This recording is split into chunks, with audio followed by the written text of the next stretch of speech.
India Chem 2022.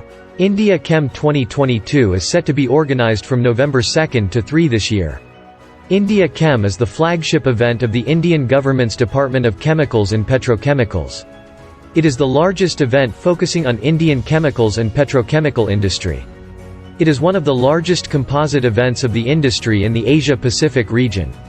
About India Chem 2022.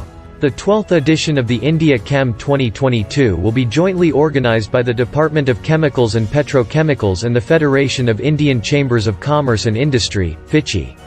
It will be organised in Pragati Maidan in New Delhi, based on the theme, Vision 2030, Chemicals and Petrochemicals Build India. An international conference and exhibition will be organised as part of this event.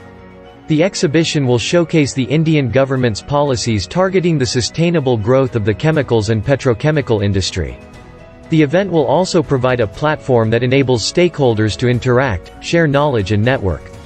It will showcase investment opportunities in petroleum, chemical and petrochemical investment regions, PCPIRs, and highlight the role of Make in India initiative in making the country self-reliant in the sector. It will also include bilateral forums involving India and countries from the EU and East Asia as well as the US. Indian chemicals and petrochemicals industry. The Indian chemicals and petrochemicals industry, being the backbone of the Indian economy, is at the verge of fast-paced growth. It currently plays a major role in the growth of various sectors in the Indian economy. Sectors such as automotive, construction, electronics, healthcare, textiles and FMCG are hugely reliant on it for their growth. Indian chemical export recorded a 106% growth in 2021.